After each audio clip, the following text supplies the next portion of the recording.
enjoy the community as a whole. I really do. It's honestly like UE5 is great. The graphics are great, but I agree that's the best thing about this place. Yeah. We are a great family. We are. That's all made up in Amsterdam. With Oosters being the redheaded stepchild.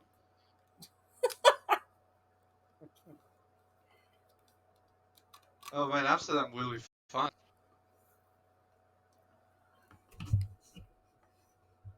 We should make a Stratos party in Amsterdam.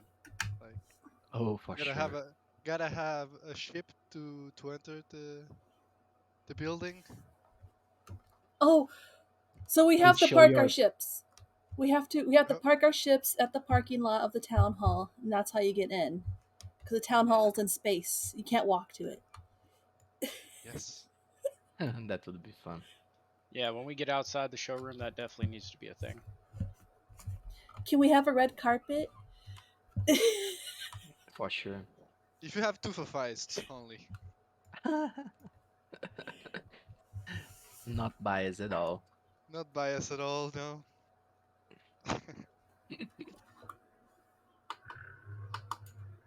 That might be the next ship I get on my way to an O-Pod. Bro, everyone loves the O-Pod. It's quite crazy. I think it's the most loved ship. With the airbike, probably. Yeah, it is. It is. Definitely my dream ship. Even 2 class sizes up. My dream ship right now is the Jodas Terrace. That's what I'm grinding towards too. Beautiful ship as well. It is a very beautiful ship.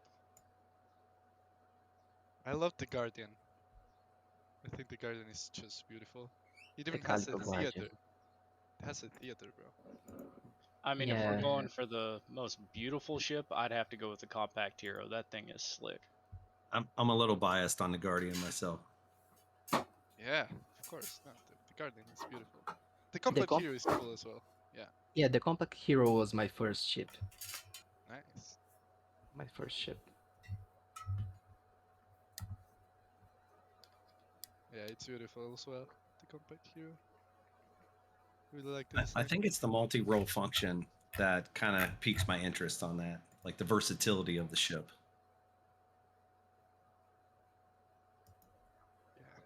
Yeah, the guys are doing some crazy stuff with those ships configs. Can't It's going wait to for be you so guys to see complex. them.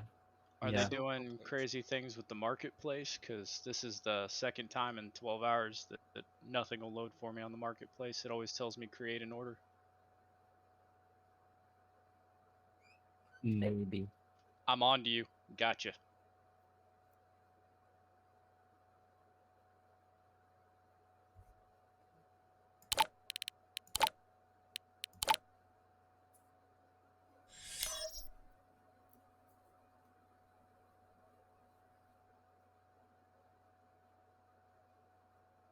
Okay, guys, I will go prepare some coffee. Have a sync meeting before the town hall, so I'll see everybody at the town hall. See you there.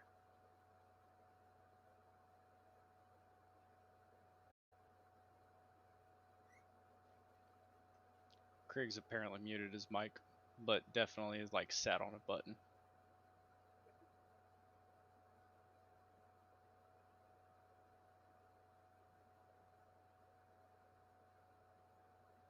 Oh, Siggy's here too. Siggy, I got a question.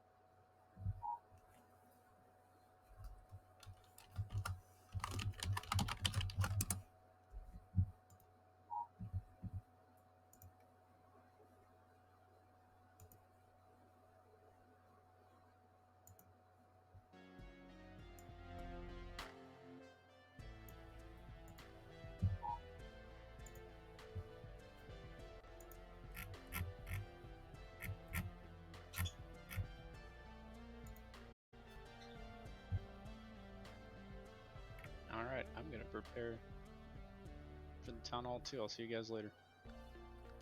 Are we even is there a separate chat room, or do we stay here for the town hall? It's in the amphitheater. One voice chat above this one. I see. Hey VB, how are you doing, friend? Oh, you're still here. Oh man. If I do another lore video, would it be possible to get you on the chat? You mean you want to do a lore interview? Yeah, Yeah, sure. Why not? that would be great. I really appreciate that. But you should know there's going to be a metric ton of Ooster questions. I promise to answer whatever questions I can.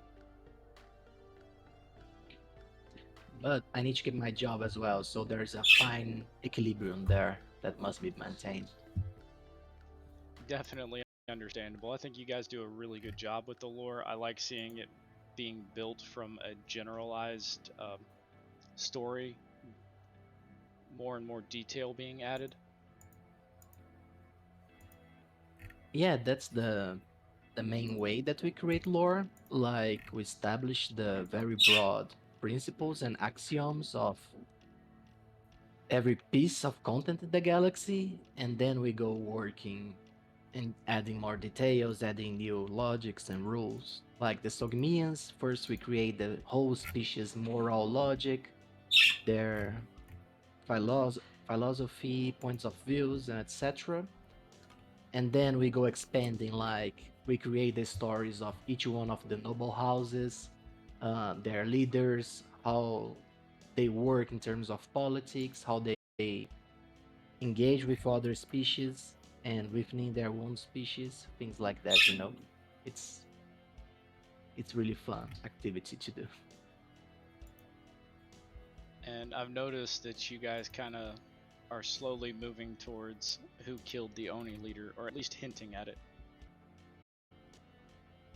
That's going to be a great surprise, in my opinion. It's one of the biggest things of the Star Atlas lore, but the answer to that question will be coming in the graphic novels. It's not my place to share this story. No, but you do a good job facilitating the interest. I do what I can, friend.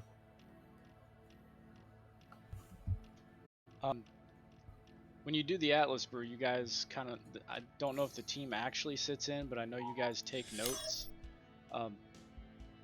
There was one thing that we had talked about yesterday in the general chat that was the posters for escape velocity. Like, this is Star Atlas's major event, and yet this poster is the most common poster possible. Could you guys look into a way to like burn X amount of posters to get a new poster for escape velocity, or even the Never Alone series, because that would create more collectability for such a great event. How many posters there are right now to drop it? Like, drop he doesn't see the 1 million players, like 1 million players, what is 15k posters then, like nothing. Also, like, you can recycle them into resources and shit, so... The I think, highest with sides all that's the... 11,000. Yeah, but with these ideas, it's always like, it's extra work, like if people are asking for stuff like that, then the team has to create a new NFT, they have to create the burning mechanic, as you said, and all that, and that's always delays on other stuff we need, so I'm always very conservative on like suggestions like that, I prefer the team is working on Yeah, the real shit, and if I completely understand the 426 mentality, like just waiting. I'm perfectly fine with that. Just something in the works to help, because this is Star Atlas's like biggest event, and it exceeds the amount of posters of the next category by like 3,000, and there's still 2,800 left in the pools. So They Yeah, probably gonna even mint more, because it was 5k, then 10k, now it's 15k. It depends how they, if they adjust the loot or not, but there's probably gonna be more than 15,000 if people keep finding them like they do now. Yeah, I do like the mechanic though, even whether it's now or in the future, that you can get more exclusive artwork to post up on ships if you burn Star Atlas centered existing artwork or posters. You know, like, so it's an option that's there, whether, you know, now or in the future. But like you guys said, it takes time away from other things. But that would be pretty cool as like a from a collectability standpoint of people who are interested in doing such a thing. That would be pretty cool. Should we all move to the amphitheater? It seems to be filling up now. we can't use the voice to talk or the push to talk in the amphitheater, but Oh. I'm gonna be there in about 5 minutes. Okay.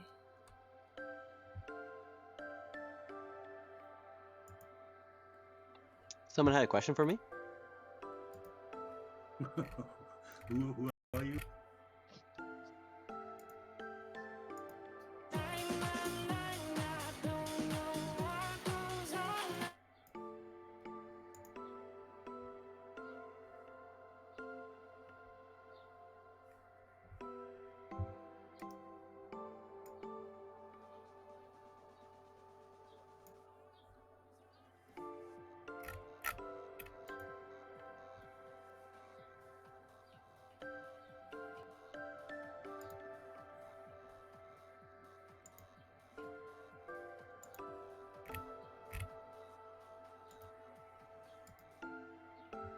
Point of the videos is really to inspire and create interest to hopefully draw people in to create a bigger community. So yeah, all for it.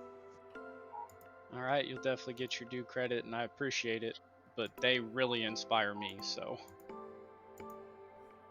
Yeah, I have lots of ideas. Just yeah, the growing family. It's a little hard to find the time, but yeah, definitely I have a bunch of other things cooking up. So.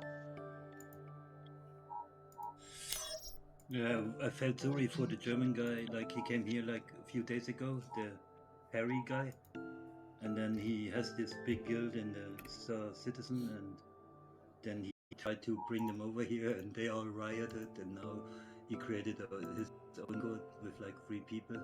It's kind of sad. Like, the gamers still hate us a lot. Maybe we get something today to show them. maybe we will. Yeah, I really believe like the more gameplay tell us we now, show you know, them, then I better. can relax and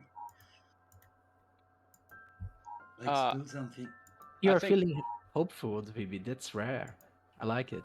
Yeah, I'm like, if it's without any bugs, without any tickets, I'm super happy. But I have a bad feeling for the weekend, you know. So like, I always feel negative, you know me. I think we're moving away from that negative connotation of NFTs and how there was really no use case and it was a horrible fad.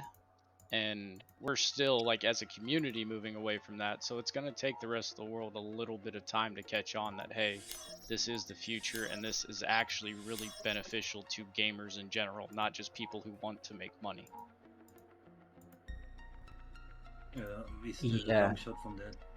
Like, you know, we still struggling with the same problems for like 2 years now, like onboarding, for example. Like, where is the credit card starter pack with Atlas, Soul, a ship, resources, and a skin for like $20 or something?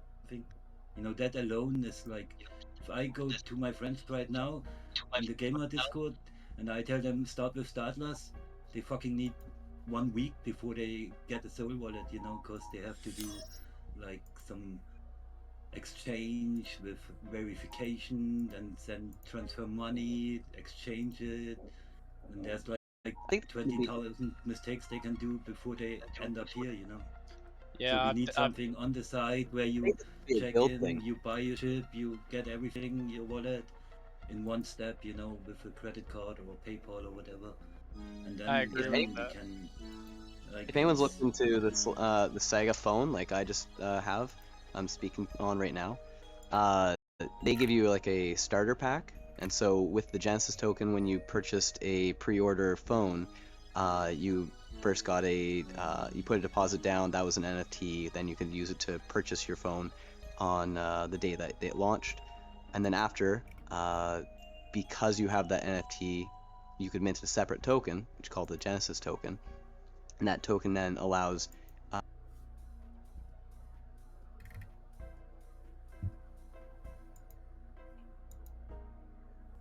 like this is so sophisticated. Like you said, you need to buy a NFT. Like alone, the process for buying an NFT for a brand new like person who gets into crypto is like far no. too So complicated. I can literally, imagine. you can just use your credit card, and Yeah. when you buy the credit, the down payment on the phone, it then gave you a NFT, which it would send you to a wallet. So yeah, you have to start a wallet, but everyone's gonna have to start a wallet. But the point is, they would send you this NFT, and through that NFT, it gave you US dollars, it gave you Sol, it gave you everything to already start that wallet up.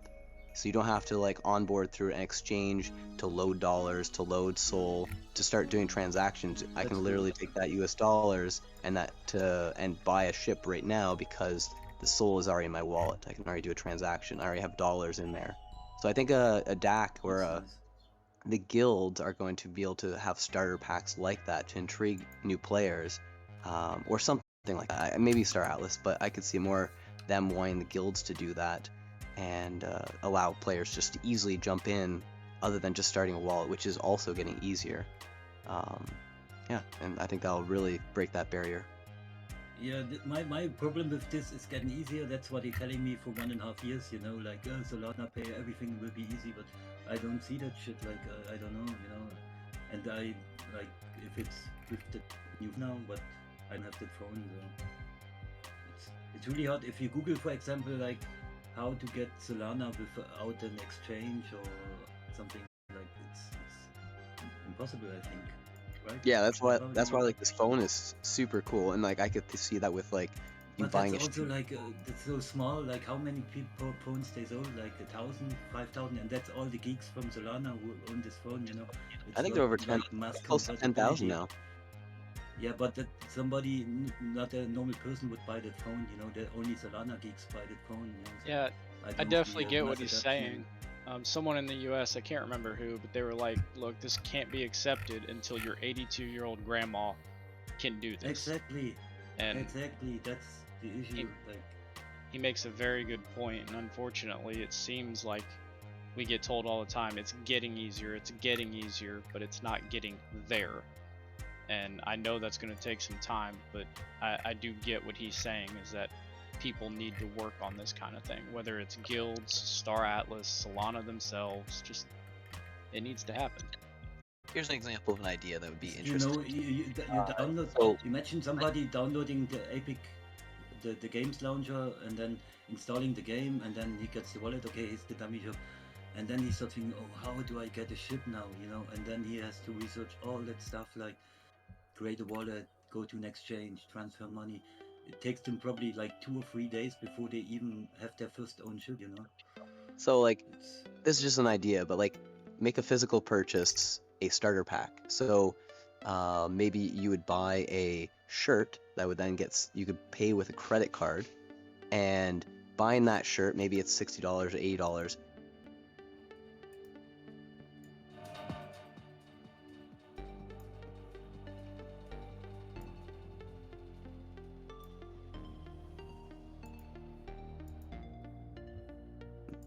Start a wallet and you accept that NFT, then you get all those dollars into a wallet, and maybe you even get a ship with that, and you know you can make the process a lot simpler, and it's just time. Like all these applications are just starting.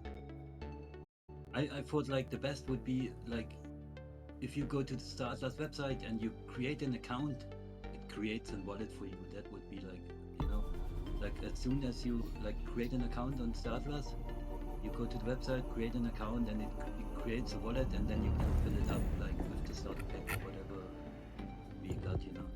and start playing like within like 5 minutes, you know.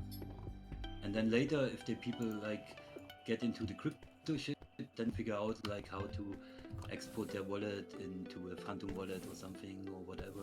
But like it would be cool if Star Atlas, the account is a wallet in itself, you know. So if you create an account on the website, then you create a wallet in this thing without noticing it, you know.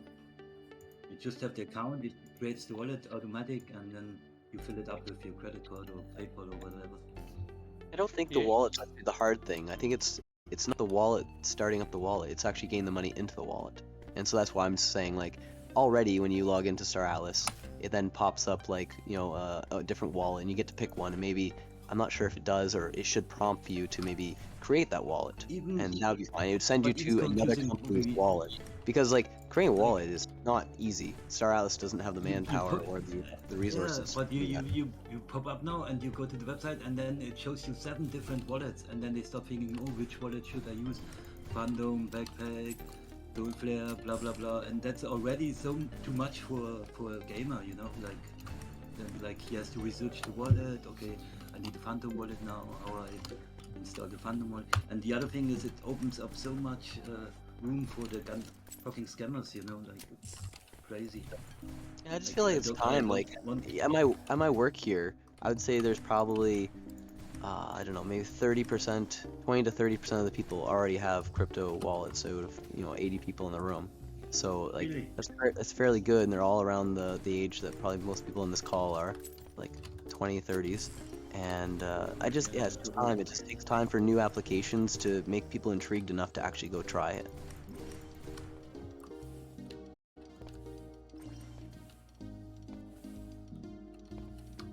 But the starter pack So is what's the definitely expectations for today?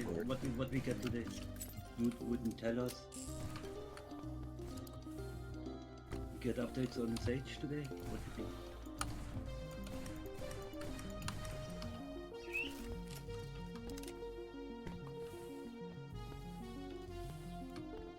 Go to the amphitheater. See you later, Skype.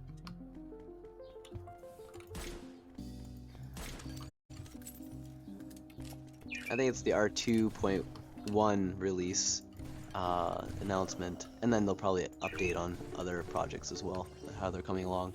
It'd be interesting to see how far along they are with the DAC platform, but I'm not sure.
Oh, these people and their gifts. Oh.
All right, welcome everyone. Welcome to the Star Atlas Townhall. Thank you, Darwin, as always, for the great beats. Darwin DJ, as always.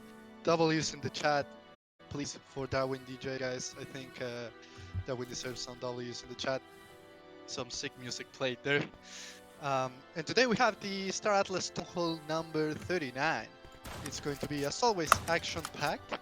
And the agenda for today is Never Alone and Escape Velocity metrics and learnings, Sage updates, DAO updates, and R2.1 and general UE5 updates. And if you want to follow the chat, today we will be using the chat that is inside the Atlas Amphitheater. So make sure to chat in there so we can read as we speak. And as always, here on stage, I have Michael today with me. How are you doing, Michael? What do you think about the agenda? I don't know if I'm in the right place, but I heard if I attended this, I would get some free XP for this thing called Never Alone. Is that true? You are in the right place, sir. You are in the right place. Excellent. Well, feeling better already, guys. Honestly, feeling phenomenal today. Really excited about the lineup that we have and the updates that we're about to provide. Welcome everyone to Town Hall number 39, and let's get rolling, Santi. Yeah, it's always great to have a Town Hall. I know that not a lot of people are expecting to have one Town Hall so soon, but we tell you guys, we're moving fast here at Star Atlas, so yeah. And we also will be joined by a very special guest later today, CPO at Star Atlas, Danny Floyd. So stay tuned for that. Let's get started, Michael. The VVIP. We haven't heard from Danny in a while now. I'm super excited. Love the guy. He's absolutely crushing it. In fact, the whole team is. But really appreciate Danny joining us today. I'm sure everyone's going to love hearing what he has to say and and seeing some of the beautiful content that we're about to share today. For sure, for sure. It's been over 9 months since we had Danny on a Town Hall, so definitely a special occasion every time we can have him here on stage. So 100%. Now, Michael, let's get started. Let's talk a little bit about Never Alone first. So for everyone who doesn't know what Never Alone is our social campaign that gives you exclusive loot and other very juicy Star Atlas items. So we partner with Silly to do that, and you can find all the information in the Never Alone FAQ channel here. Michael, what are your thoughts so far about Never Alone? Are there any key metrics that we want to highlight here in the Town Hall? There are. There definitely are, and I don't want to keep this dry, so let me do what I normally do, which is take us on a little meandering journey through the internal thinking of the team here at Automata, and just reiterate what the philosophy going into this year was. That was one of the pivots, if you will, was to continue to distill the product releases into smaller and smaller versions, specifically with the intention of being able to release more content more frequently, and then more frequently update that content. Now, on top of that, we had been ideating around this idea of a social campaign, a method of being able to incorporate not only engagement and interactions with our gaming products, but also create a form of virality and reward our existing community members who are already talking so much about Star Atlas and sharing all of this content, which we're sincerely appreciative of, by the way. But we wanted to tie all of these things together, given how many product releases we have anticipated through the course of this year. And there are many across multiple product lines, and tie it into the gaming products, and also tie that social element together, and thus the idea of Never Alone was conceived. And so we do have some great numbers here to kind of demonstrate the traction and success of that at its early phase.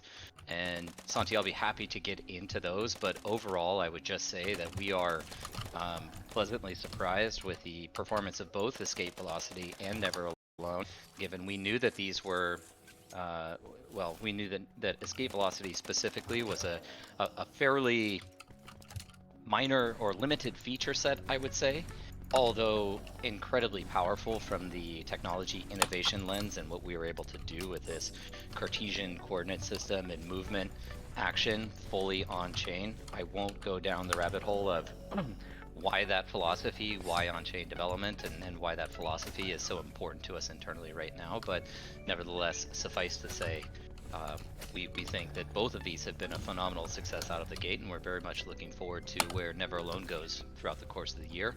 And big kudos to our writing team, Jose in particular, Matt Medney, and really the whole RevOps team as well for working collaboratively on this Never Alone campaign and bringing a fun story that gets you engaged in content, tells you a little bit of the narrative and lore background of Star Atlas, and gives you an opportunity to get engaged in Star Atlas gameplay at this phase and still earn some achievements along the way. So you're all the earliest explorers, so congratulations to you all, and yes, Santi, with that, we can run into some numbers. Just from a community side, it's cool to have a product like this because you basically just engage with all the products that we have and get loot and get rewarded. So also you're helping San recover his memories. That's very important. So there's a lot of lore content in there, and yeah, huge shout out to Jose again. He has been crushing. Let's get into the numbers, Michael, if you want. Yeah. So we just pulled together a few metrics that we've been tracking. This was, one of the big objectives for us was not only to test the tech, test the gameplay, but also from a marketing and data collection lens, we wanted to analyze the tools that we've developed. A lot of these were built internally or otherwise are integrated across multiple platforms, and so we pulled some numbers together that we thought were meaningful to share, and I'll just kind of run through those, with the first of those being total quest claims that have been completed. We've seen 42,000 quests completed so far across the community. We've also had 3,700 unique questers participating in this program, which is really cool. I mean, these good numbers, again, given where we're at. And really the last thing here, as the first mission of Never Alone does introduce the engagement in Escape Velocity. What we've seen in Escape Velocity attributed specifically to Never Alone is at least 550,000 warp and scan transactions. Now, again, the warps are entirely on-chain. The scan system is technically off-chain, though it does use wallet verification. The scans do not count as Solana transactions, but we'll share some more details on these numbers when we get into Escape Velocity. But again, 550,000 transactions or combined warps and scan transactions on Solana as a direct result of Never Alone. That's awesome. And just here, Michael, I wanted to give another shout out to our BI team as well. They have been working really hard to get those scripts, those verifications going. And also to Dom and Arthur, since they have been doing a lot of manual work here on the manual verification quests. So I just wanted to make sure to get that in. 100%. We've Cool. we've told Dom and Arthur they're not allowed to sleep until all of the quests are approved. Right. Yeah. That's that's the policy. Yeah. I And think we have something for the audience, Michael, right? yeah, we do. So speaking of the Never Alone Quest XP, hopefully you guys stick around for the whole show. You didn't come just for this part of it, but we did. But we are sharing the code for the Town Hall participation right now. Santi, why don't you tell them what it is? It's sip of water 426. Altogether, lower, no caps. So Dominic just posted it in the chat there. Sip of water. Sip of water 426. And thanks for the reminder, Santi. I do have my glass of water here, so looking Stay good. hydrated. Feeling It's hydrated. And the last thing to share on that code, and Santi, you can confirm for me, but this will be good for 24 hours. So is this 2:30 p.m.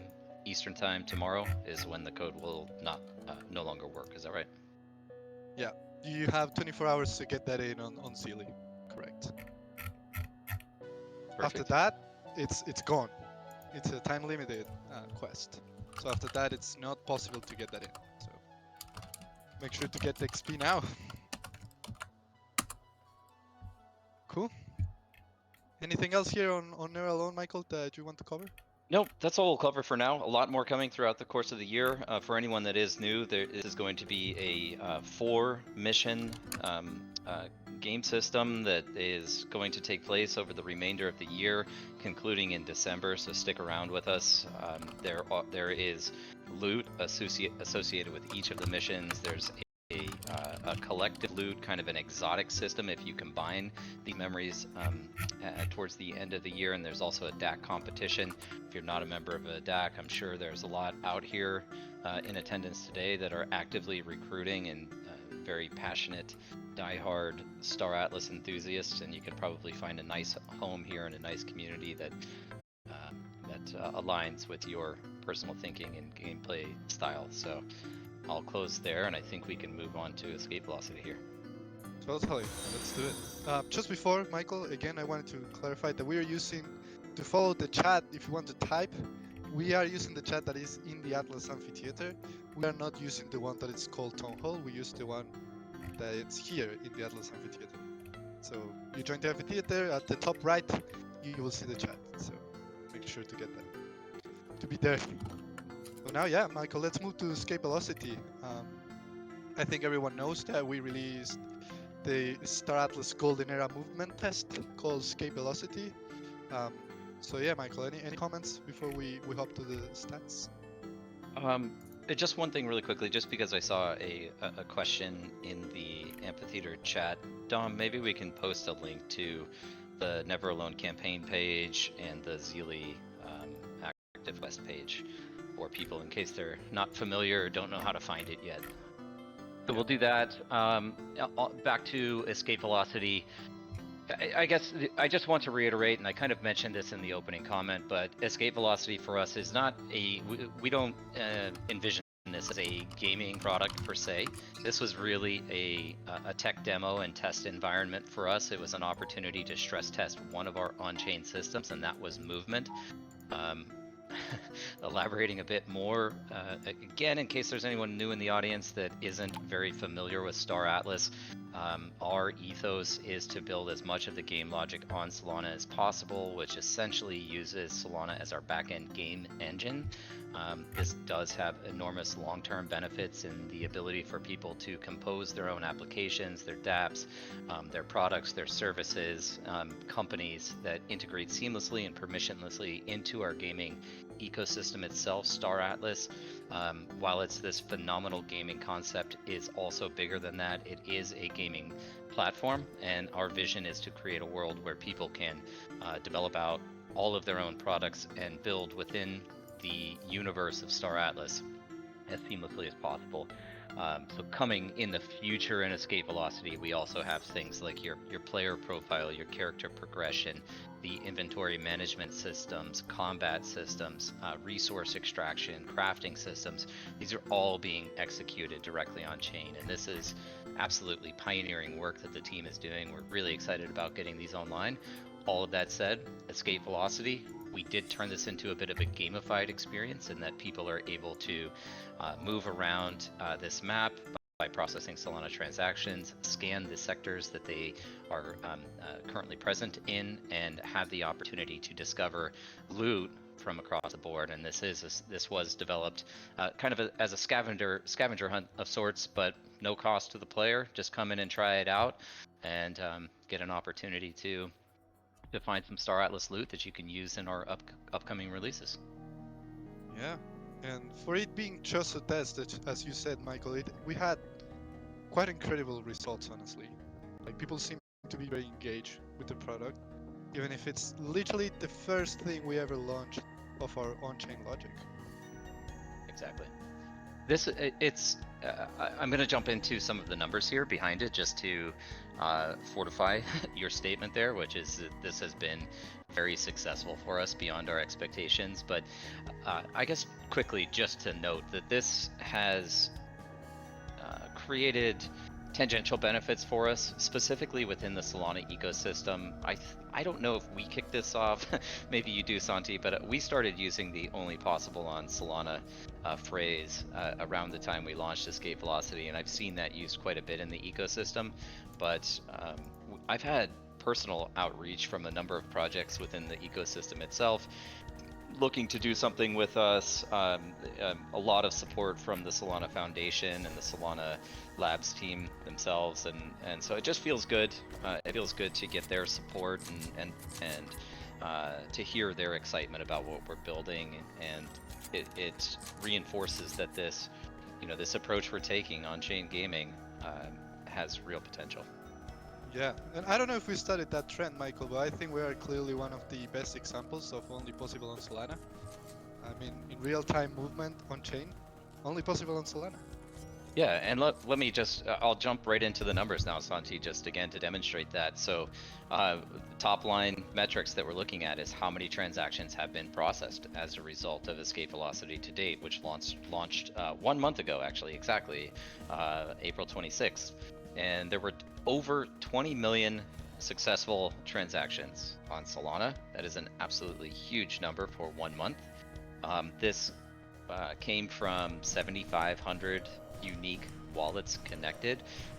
While we don't have a user registration process whatsoever, and that's again core to our ethos, what we do look at are unique wallet connects as a way of identifying individual users, even if a user can connect with multiple wallets. That's difficult to distinguish, but over 7,500 wallets have connected to Escape Velocity since launch. There have been 25 million scans for loot over this month, and there's two metrics here that I think are really cool. One is that Star Atlas, actually this is just Escape Velocity, but Escape Velocity has made up 3% of the daily transaction volume. This is a rough average since inception, and we did have a peak value of Solana transactions of 8%. That was during a brew that you guys hosted, Santi.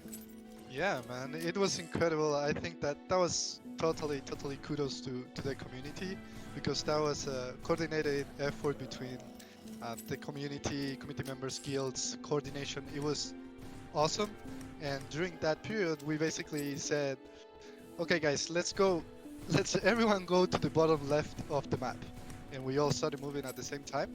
And during that moment, we reached over 8% of the total Solana transactions, which is madness. And it shows the power of the community. So Definitely. Yeah, incredible.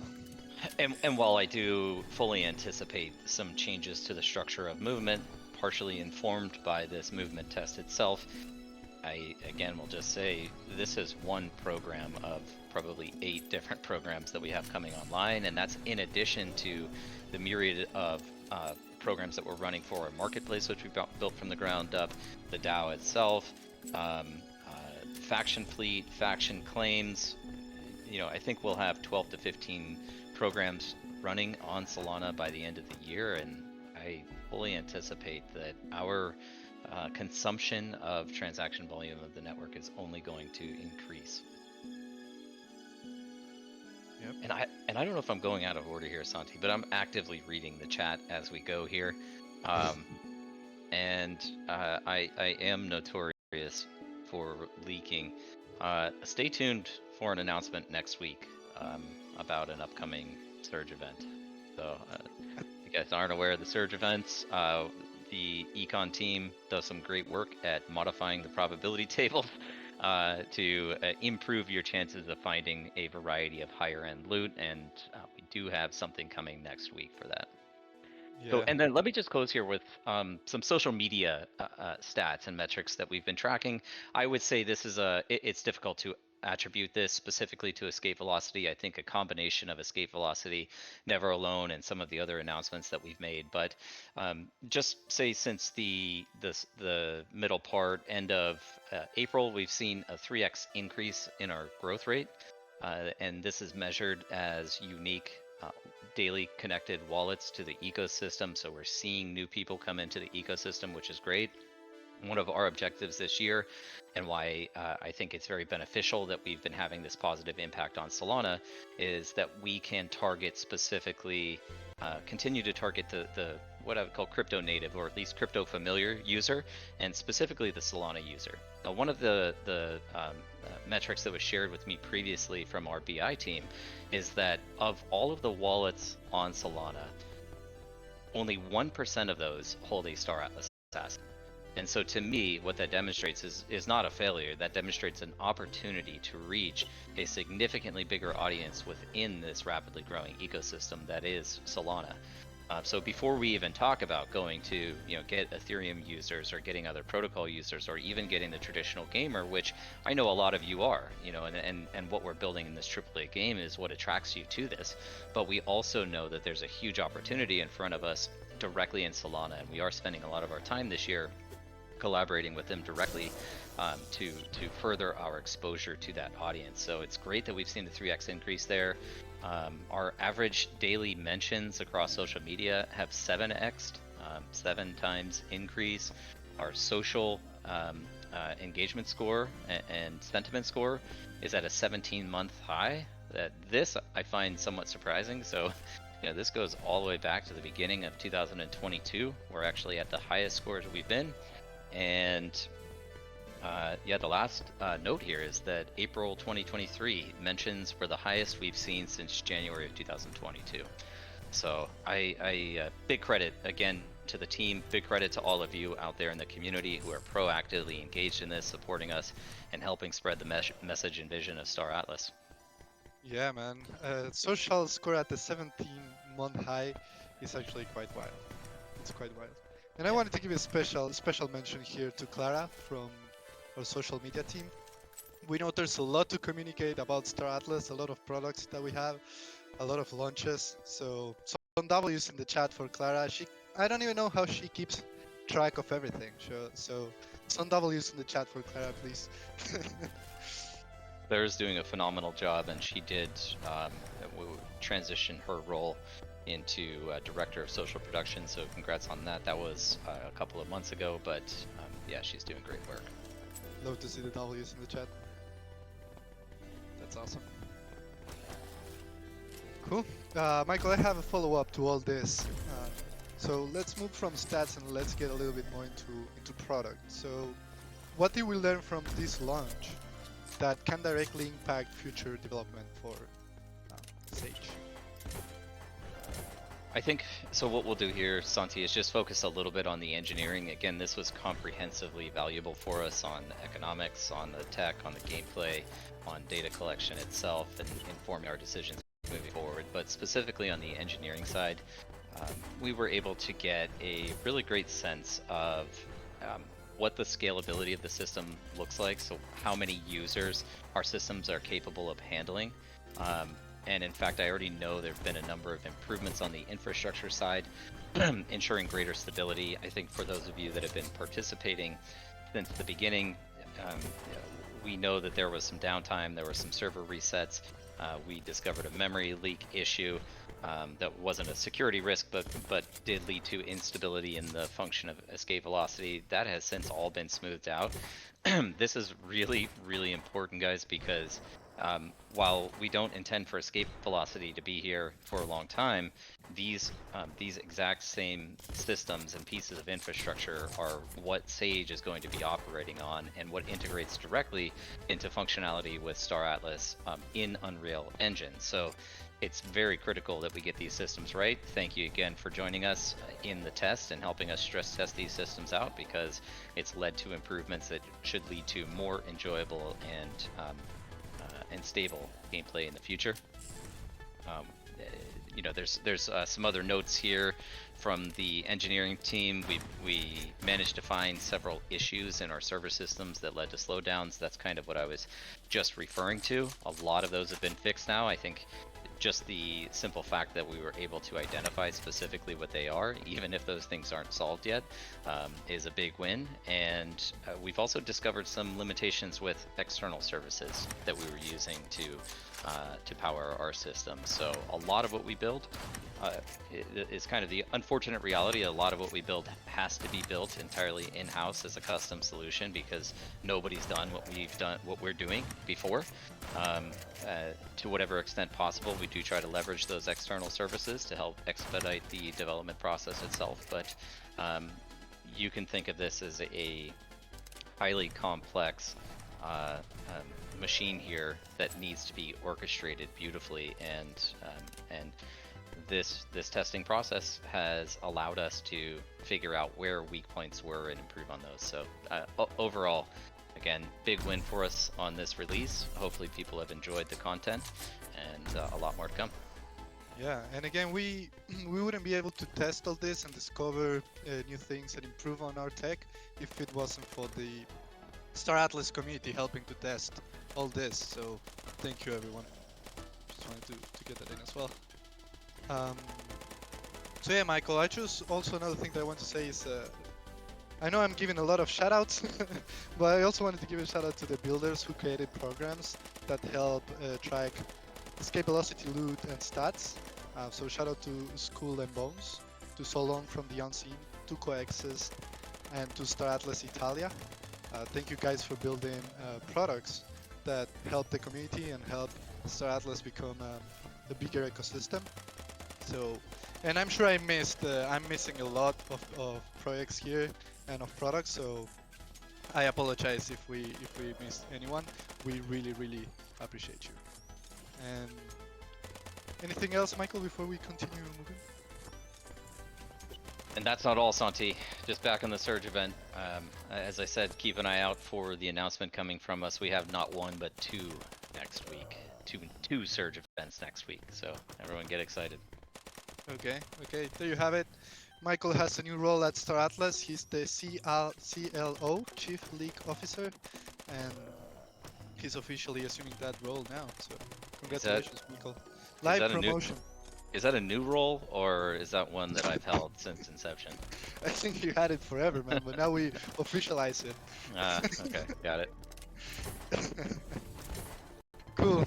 So Michael, we just learned everything about the escape velocity, the success, some stats and improvements, but just for everyone to be on the same page, what's coming next for Sage?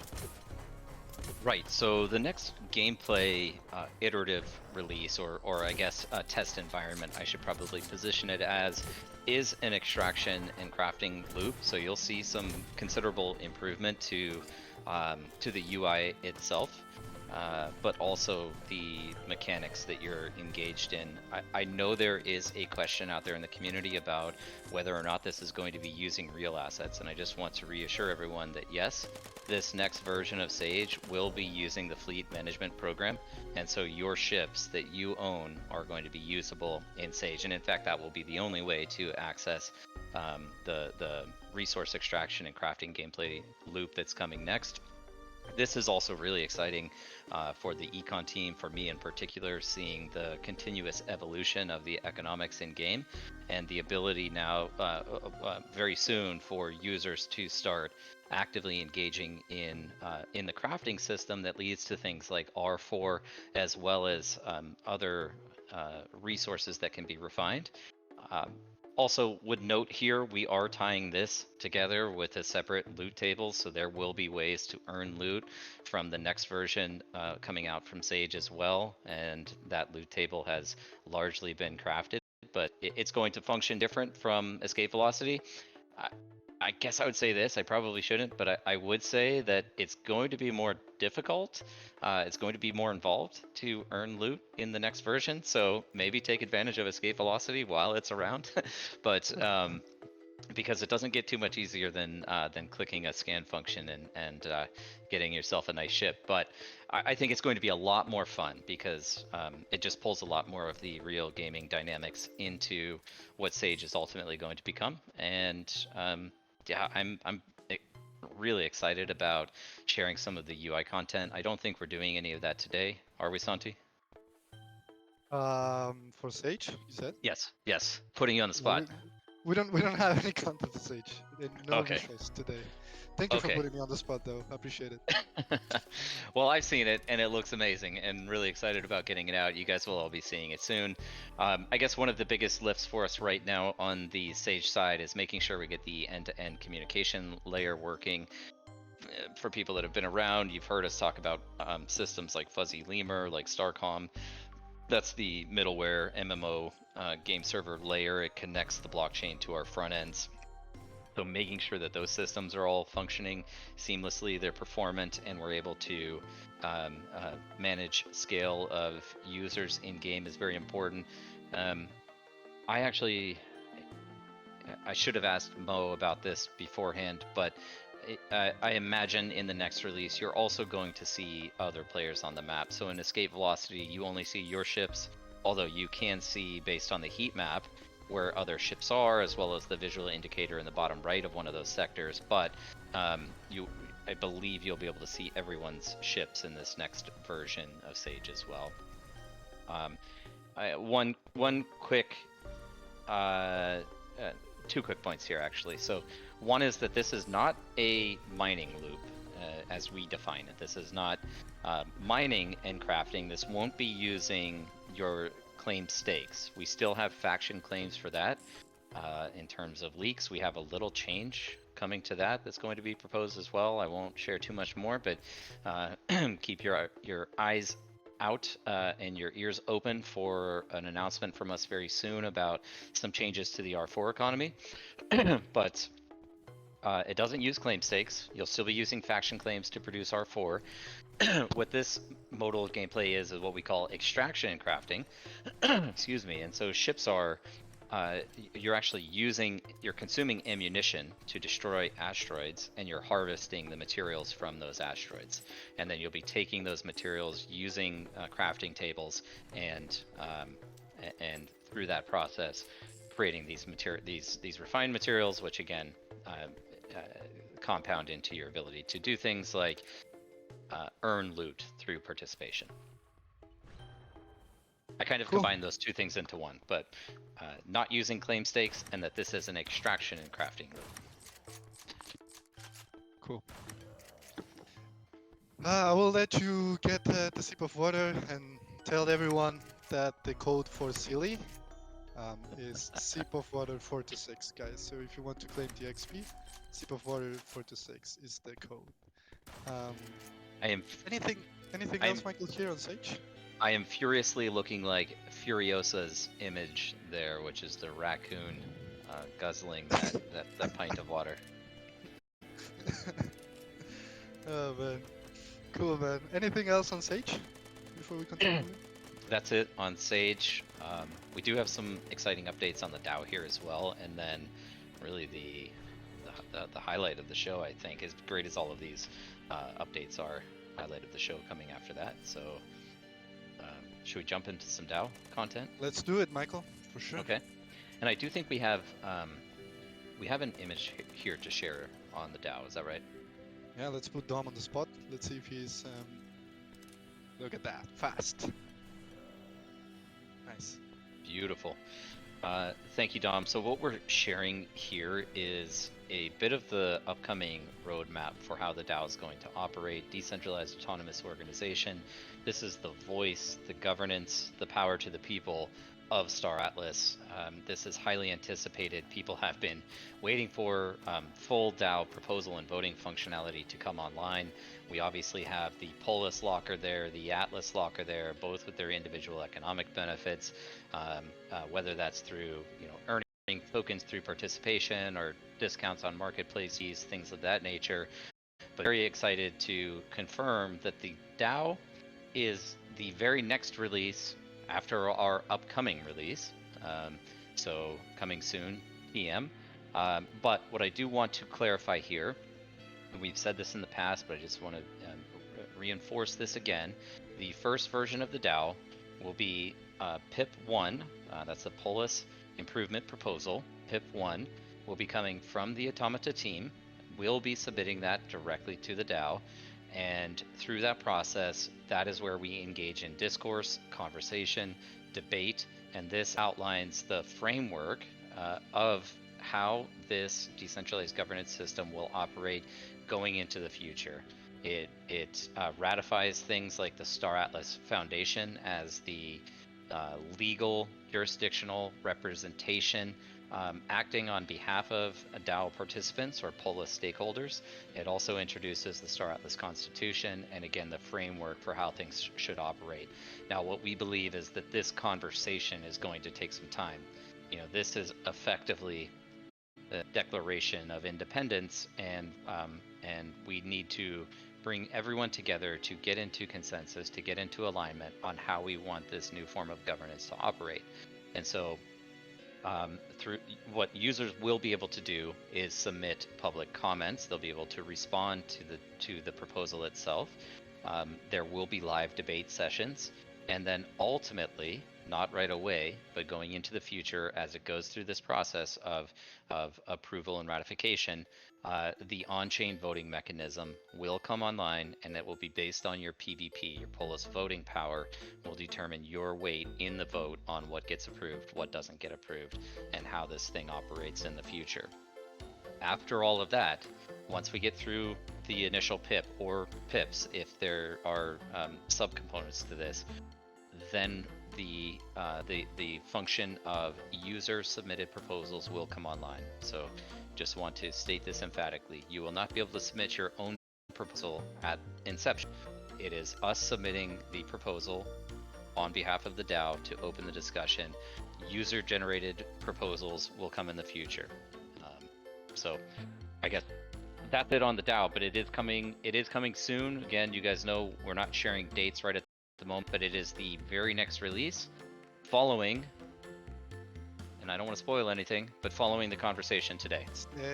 Steady, Michael. Keep it steady. But I'm super excited for the debate sessions that we're going to hold. That's going to be awesome. That's going to be a lot of fun. And yeah, we're shaping the future of the Star Atlas DAO. As you said, Michael, a declaration of independence. I think that's incredible. Frame it like that. That's right. Cool. Again, just asking, just in case, is there anything else, Michael, here on the DAO before we move to the next topic?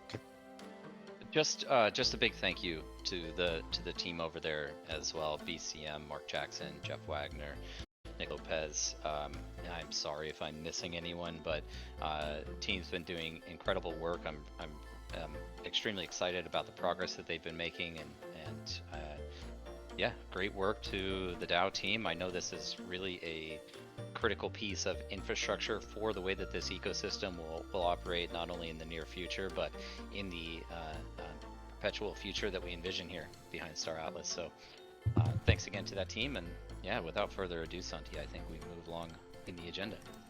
Yeah, let's move. Now we're moving to Showroom R2.1 and UEFI updates. That's where we have Danny on stage. But before we hop on the interview and the talk with Danny, we have a really cool video that we want to show you guys. So Dominic Bain, please. Get hyped, guys. This is massive. This is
Let's go. Well, it gives me the chills, Michael. Yeah.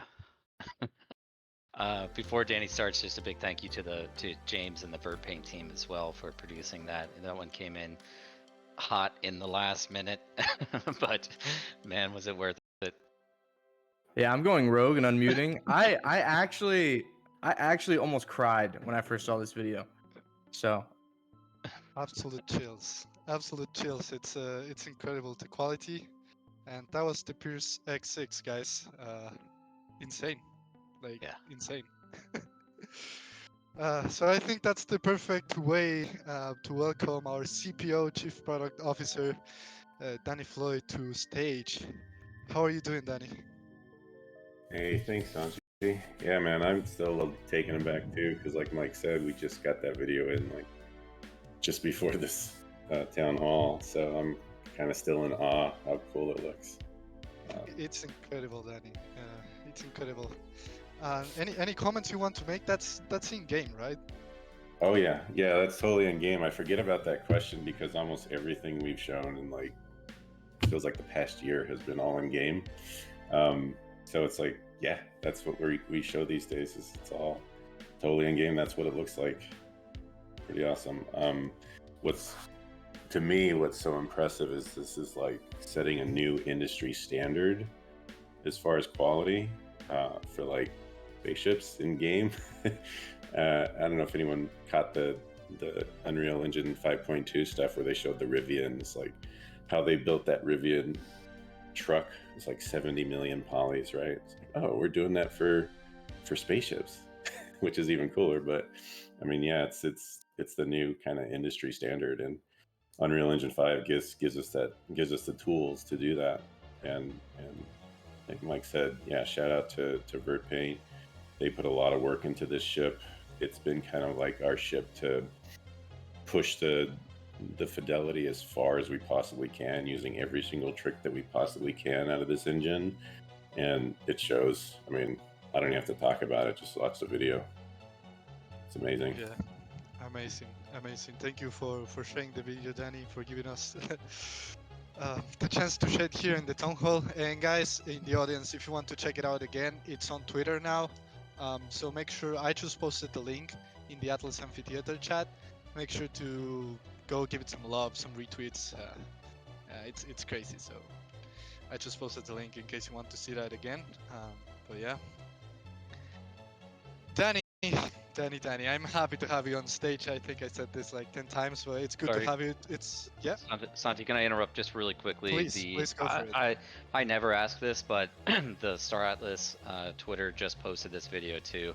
I'm just gonna request, guys, help us share that tweet. If you have Twitter, post this out there. Like Danny said, this is driving the standards in the games industry. So please help us share that content. Anyway, back to you, Santi. Back to you, Dom. Thank you, Michael. Yeah, we just posted the link again in the Atlas Amphitheater, so go give it a retweet, guys, some love, some comments, likes. I think it deserves it. You can tell there's a lot of effort behind that. So, yeah. And Danny, this is not the only good news that you have for us today, right? How about we share the other news now? Oh yeah, sure. So, cool thing for next week. We plan to release Showroom R2.1 on June 1st. So awesome. We're just cranking right now, crunching, the whole team's crunching to get, wrapping up a few little bugs here and there, but small things. Yeah, having fun playing it internally. But to me, this is kind of like a snapshot in development of where we're at. We actually had to cut out some things, but there's a lot of the things that we've been working on and keeping a little, quiet about, but, it's time to come out and let everyone else jump in and take part in the development. I think that's one of the fun parts of developing with this community is now this release gets you all the ability to kind of see what we've been working on, get a peek behind the curtain, even though I try not to have too much of a curtain, but, it's a game, so we want things to be fun and have some surprises, but also to reassure everyone that we're working incredibly hard. Yeah, Awesome, man. Awesome. So we have a date, guys. The team is going through trying to fix some bugs and little changes as we speak. But it's June 1st, guys. You heard it here first on the Town Hall. So Yep. yeah. And Danny, let's. What if we do like a quick recap on what people can expect from R2.1? We have a couple of videos here as well. Yeah, I don't know how quick it'll be. There's a lot of stuff here, but yeah. But I'll just start from the top. We got a lot of stuff going. So one of the biggest things, and we still have to remember, this is, like I said, it's a snapshot of development. There's still optimization coming, but a lot of stuff is very playable, and so we want to get into your hands. We still don't have the full multiplayer backend, so it's still like P2P as it was before. There were some enhancements there, but just to manage expectations, there's still a lot you can do, and even so. And one of the biggest things is now every ship that's on the marketplace is flyable and shootable, and so that means you can get in and fly your ships if you own anything. Yeah, there's like 49 ships, and so like the last update we had 3, and so now we're going with 49, and yes, every single ship that's on the marketplace.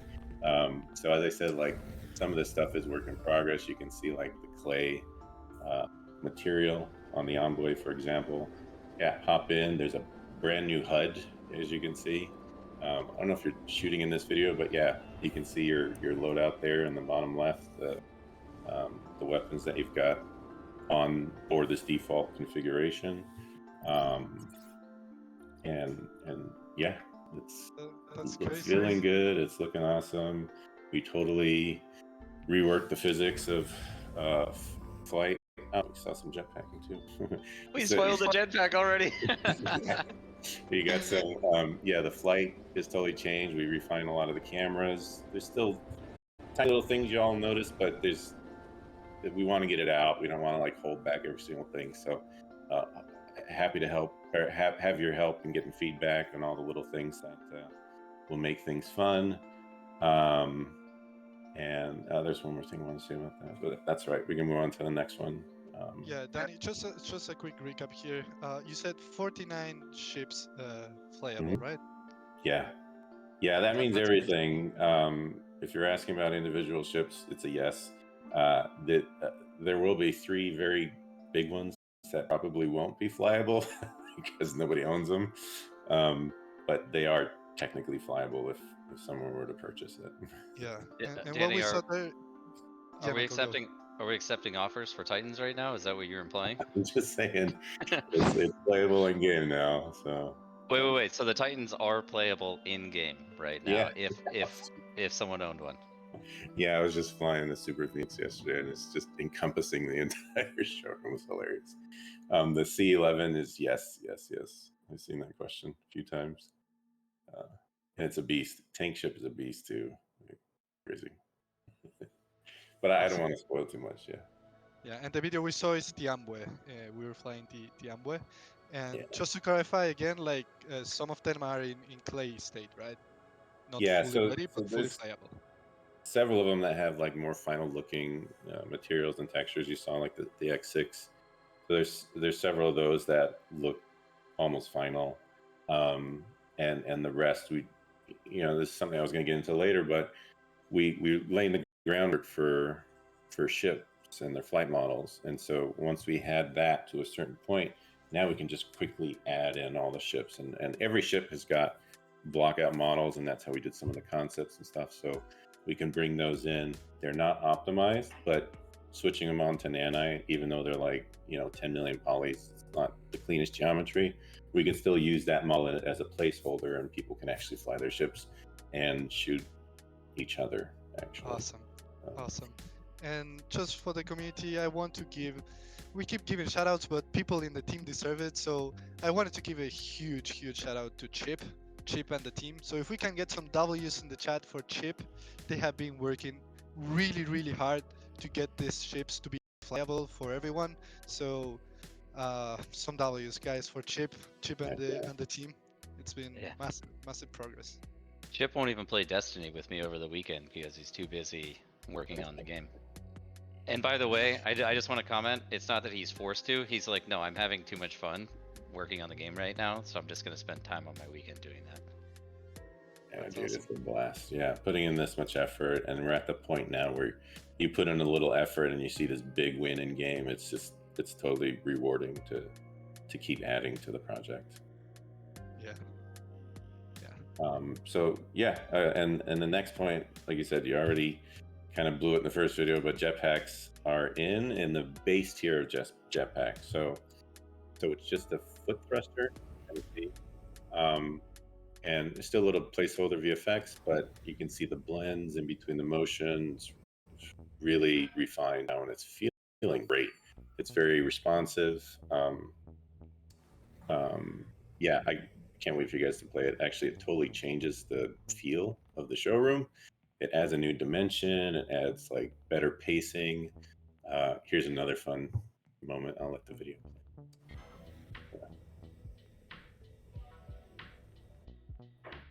So that was one of the reasons for getting jetpacks in here is like, say, hey, you're gonna ship around and you get booted for some reason, you get blasted out, you fall out, whatever, you got to get back up to it. The jetpacks are one way that you don't just get stranded. You got to go get another ship or something like that. These ships are also massive. Like, try bringing a Thripit onto a large pad, and then you got to walk all the way to the ramp. So now you just boost on over. It makes things so much quicker. And like I said, this is the base tier. So we got the foot thruster. And then later on, when we have like some character progression and upgrading your character, we'll have additional upgrades that add like hand thrusters, and it's an extra boost to it, and cosmetics and fun things. So that's coming. But again, I can't wait for everyone to get their hands on it because this is like really fun. Yeah. Danny, just a quick comment on the stamina. I don't know if we pointed that out at the bottom, but you don't have infinite jetpack. Right. Yeah. So it's working on Splitgate for so long and having the jetpack always there, it got so used to it. And so the mechanics actually feel fairly similar for a reason, because it really was fine-tuned to perfection, I feel. And there's that bar there, which helps you to, it becomes more skill-based, like landing your spot, you'll feel, but that's part of the upgrade too. So like if you have like a higher tier foot thruster, a higher tier hand thruster, the stamina grows. And then a note with fall damage, these are smart thrusters too. So it'll sense if you reach the ground too quickly, and it'll do a little boost with your exosuit on, and it saves you from fall damage. So future magic. Really nice. In the future, do we all land on our feet like cats? I mean, yeah, sure. Can we take some time to appreciate the ballad? How beautiful the ballad is. What a ship. What a ship. It's Yeah, a and community favorite as well. You get a nice view of how big the map has gotten to from that angle, and it's actually really fun to fly around and find all the different areas you can go now. But that's one of the fun things to discover in this release. We didn't prioritize HOTAS or HOSAS for this release, but Gamepad has got a lot of love. So it's still technically doable, but we didn't put it in yet on official support. Cool. Yeah. Let's move to some next update. Yeah. So the next one, talk about the train station really quick. I know it seems like kind of like an ancillary feature of the train station, but it's going to be absolutely necessary when we do like proper multiplayer. We don't want people to just be spawning in randomly, just appearing out of nowhere when joining these like these instances with a lot of people in them. And so the train serves a purpose where, say, if you're sitting at the arrival station and then the train like zips off to you, that would be an indicator, hey, somebody's coming in. So what you'll do is you'll queue in the lobby, and that means you're joining a train. So when you hop in the train in multiplayer, eventually you'll be taken through the track and get to the showroom. And then what's cool about too is you can open the door while it's traveling and just hop out in jetpack if If you want to pick a specific place, you know, the pros know where they're going. You don't have to just sit and wait for the train to finish. And then since it's not totally functional in this release, we still have it in there, and it's like just a little quick ride that you'll be able to play on. So go ahead and like test it out.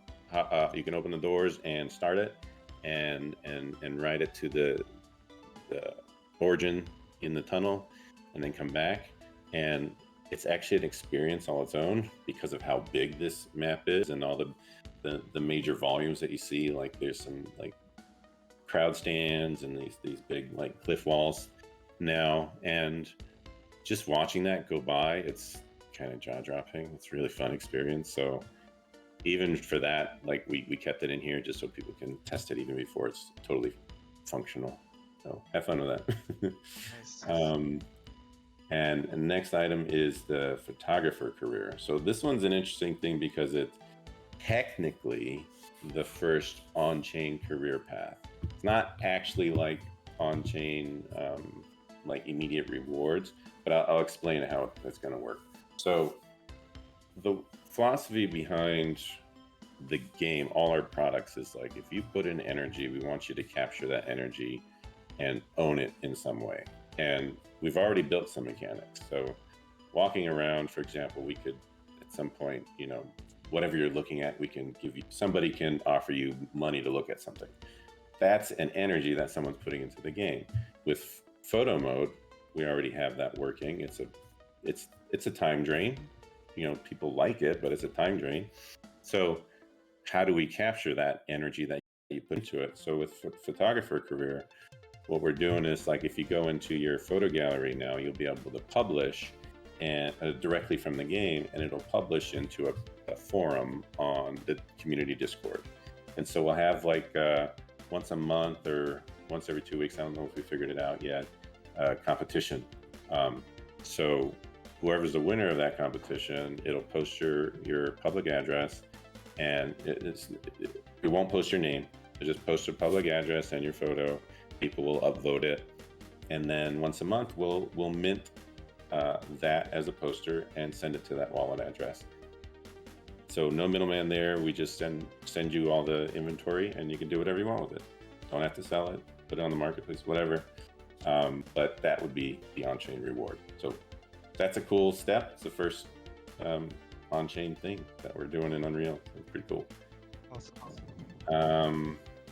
And next is the ground racing. So ground racing is only working like as a single player kind of thing right now, with a leaderboard, same as before.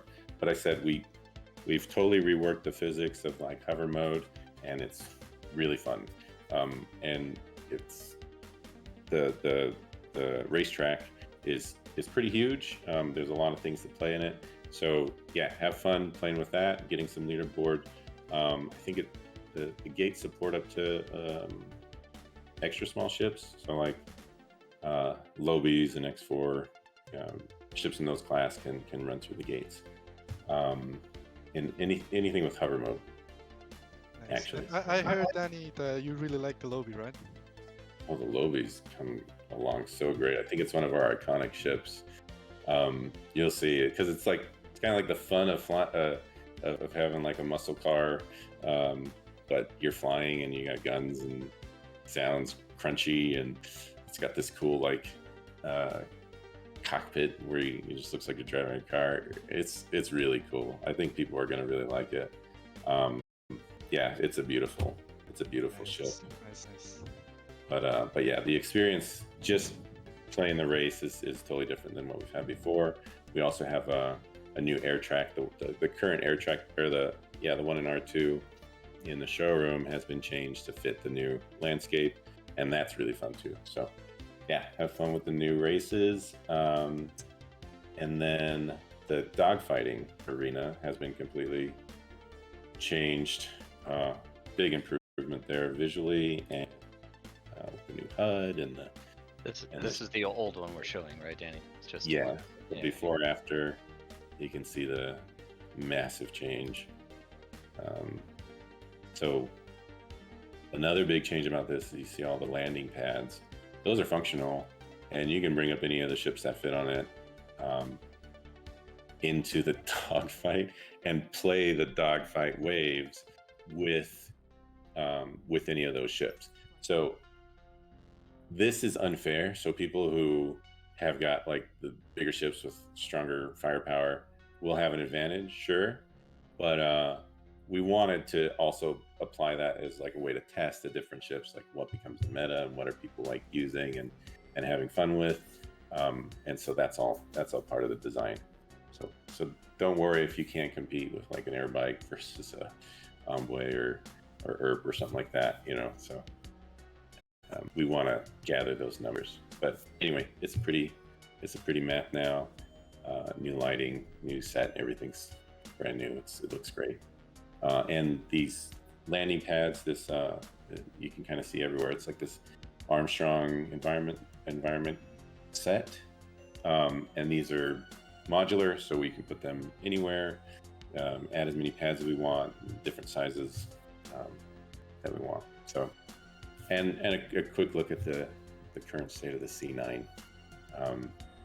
It's still changing, obviously, but it looks really cool to see it in scene there. So we just left it. Okay, cool. And then obviously the race has been updated for the same level. Next is the marketplace integration. Now, have all the functionality of the web marketplace. We did filter it to just ships, but now you can do everything right there in Unreal. It works great, and it's a pretty big innovation for Unreal-based games to have this like total Web3 on-chain marketplace. So buy and sell, check your orders, and you can activate it anytime. You just hit I, it goes to an inventory tab, so it's filtered by what you own, but it has all the same functionality of the marketplace. So then just tab over to marketplace, and yeah, it's awesome. It's all native in UE5. A lot of work's been put into that, and totally integrated now, and it's beautiful. I think not even because it's like Web3, but it's one of the most beautiful in-game stores I've ever seen. Yeah, so looking forward to that. And someone just commented it and just made me think this is it was VB. It said Solana market in UE5. This is another first, right? World's first. Oh yeah. Marketplace integration into Unreal Engine 5. Yeah, and it's beefy. There's a lot of stuff in it. Team has done a great job. And then just a few more points. Now when you go into the main menu, you not only be able to change your character, but you'll be able to change your ship. So you'll see not all the ships, because not all ships look great right now. So we're just kind of showing the really nice ones. So if your wallet's connected, and then you can see the ships to choose from, and they'll set up in your background there.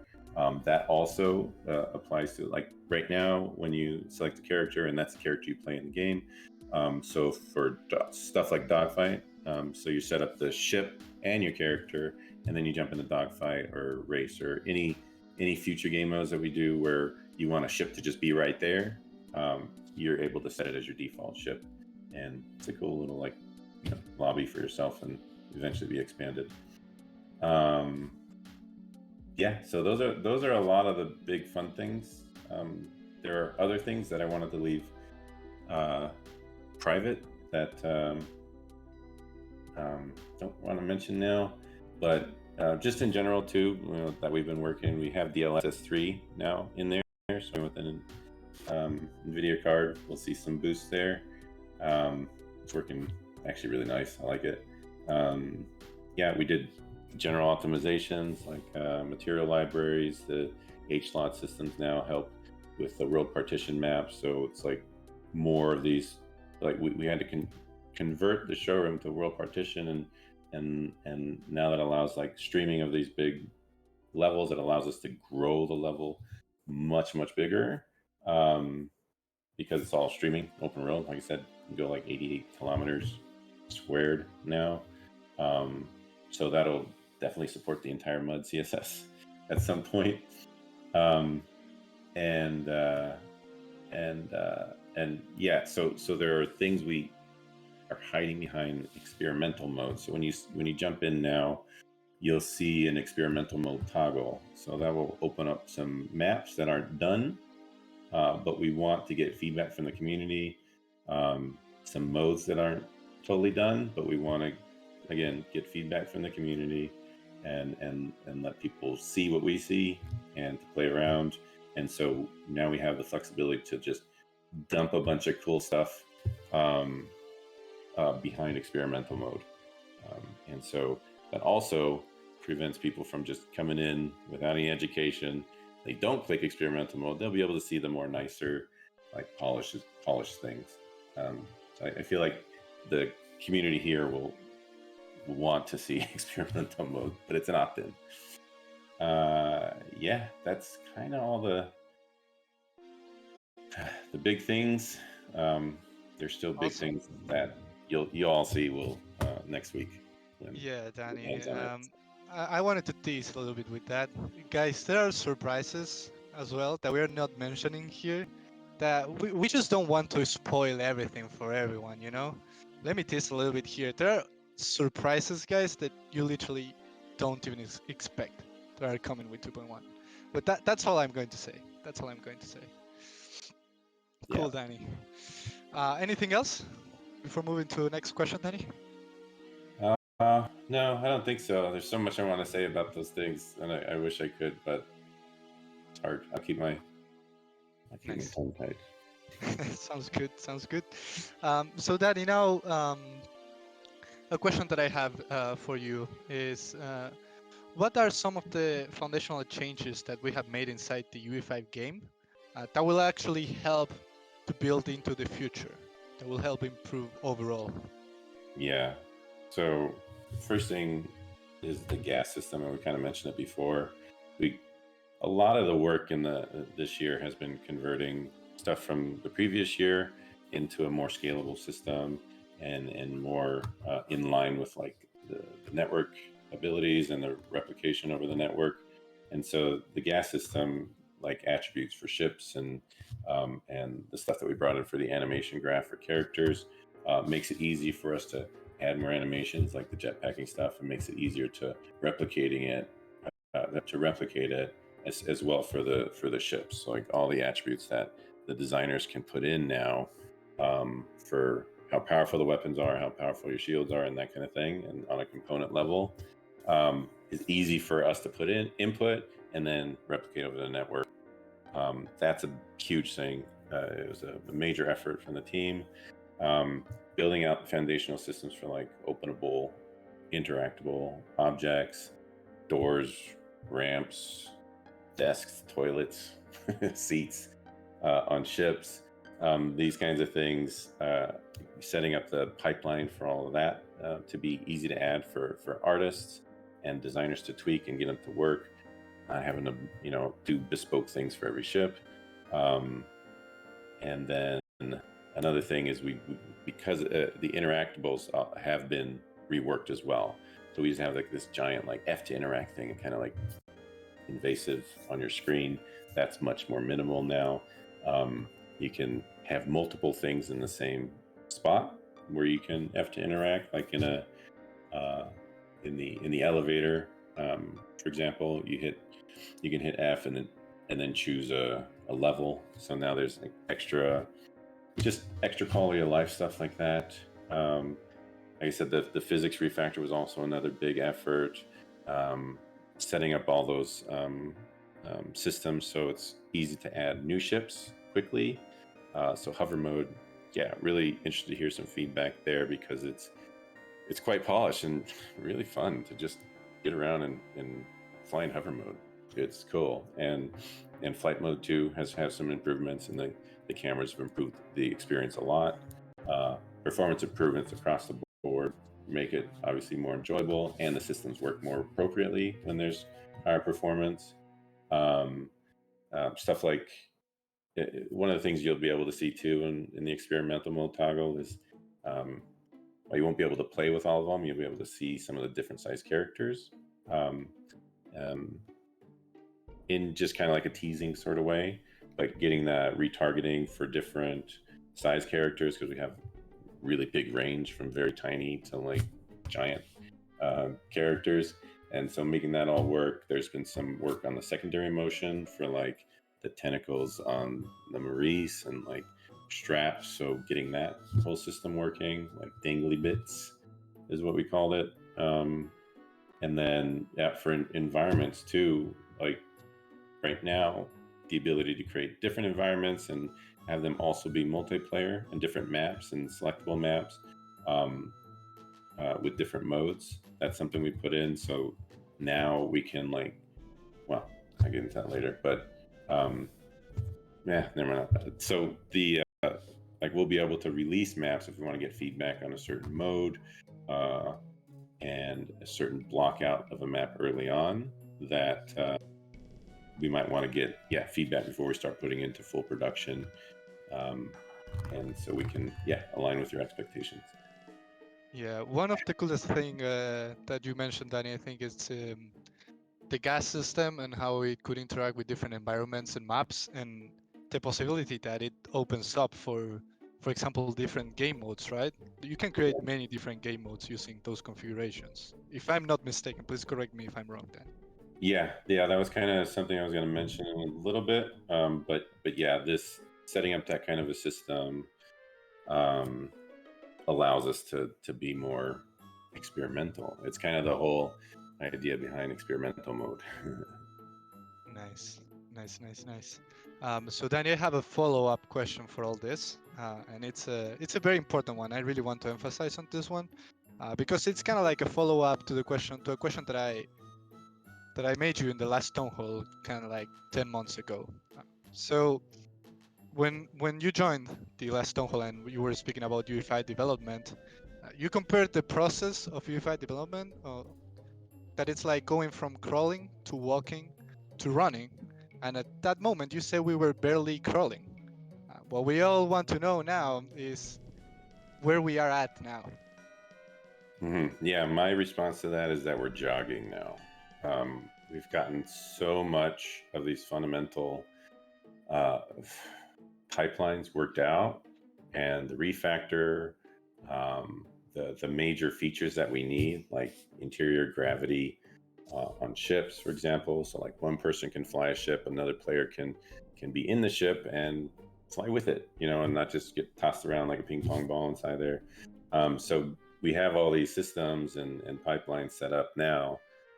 There's really not many more questions about the future development for us to get to where we're going with our vision in Unreal.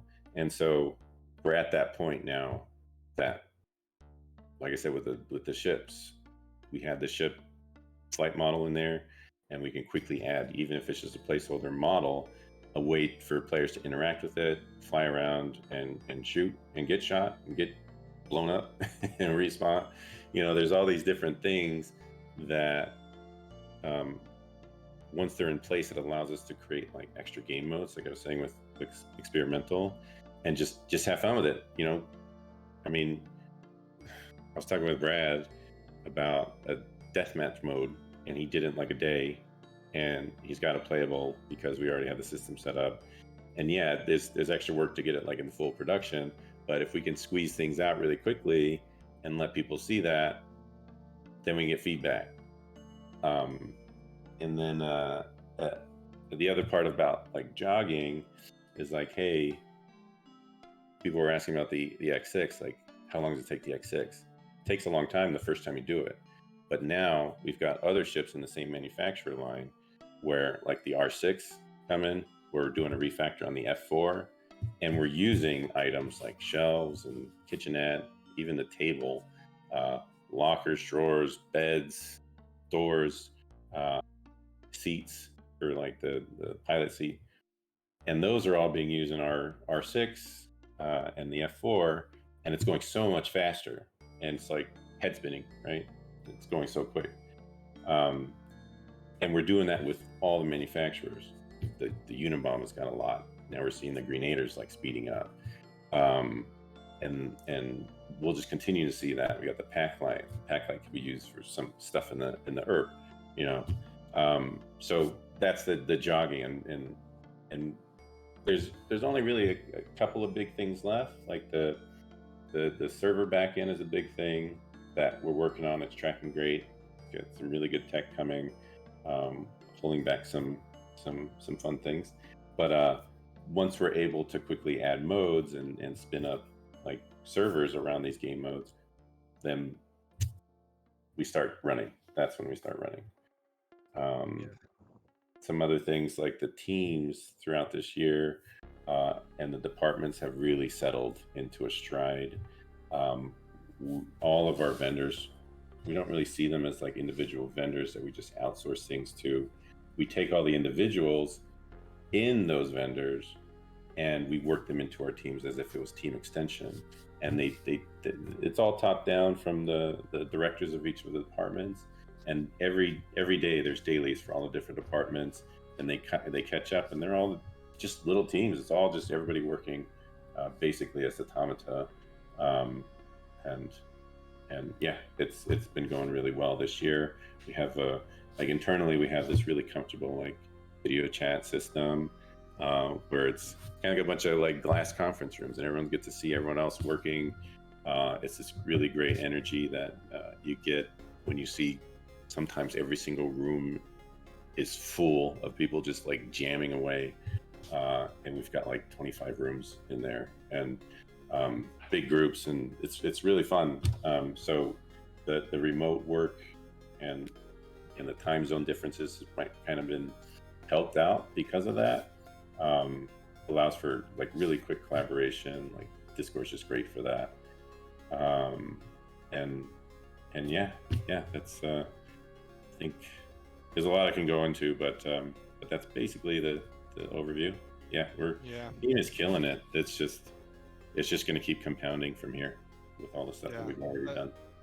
That's awesome, and I just wanted to emphasize on that, Danny, and to explain to the community what we say when we do this analogy of going from crawling to walking to running is how all the different things we're building start to compound on each other to make the UEFI development and the overall Atlas development a lot faster, right, Danny?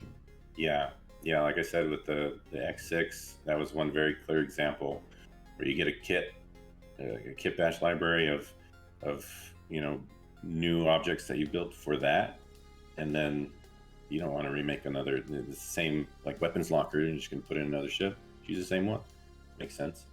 And it looks really great. I can't wait to show the new F4 rework too. That was a fun one. Yeah, it's awesome. It's incredible. And so, Danny, now that we said we're jogging, let's look forward a little bit into the future, kind of like more bigger picture for the Atlas future, the Atlas products in the future.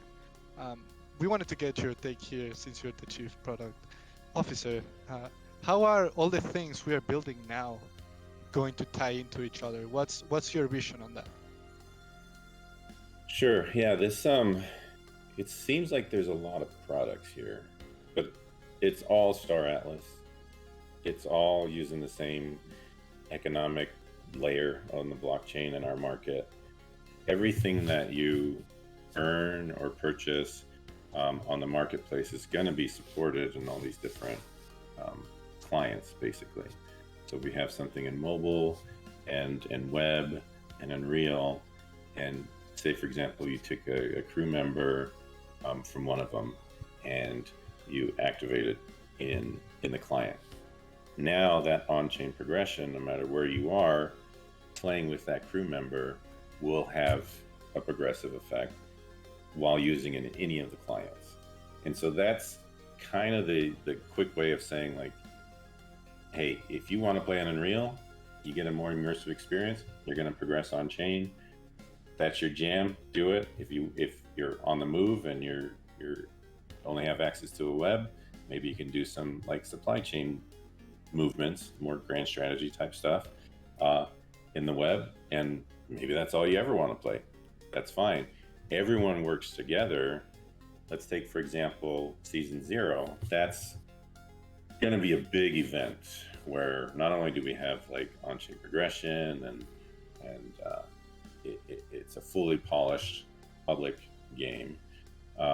We essentially, by getting a lot of people who don't even care about the galactic economy, the supply chain of freighters going from planet to planet that are bringing you these objects that create a local market for you. You may not even know that you go into a shop in season 0 and real that supply actually comes from a real ship that we can follow the history from one planet to another. It was crafted and then turned into this object and then delivered to this store on planet side where you go and upgrade your shield generator or something.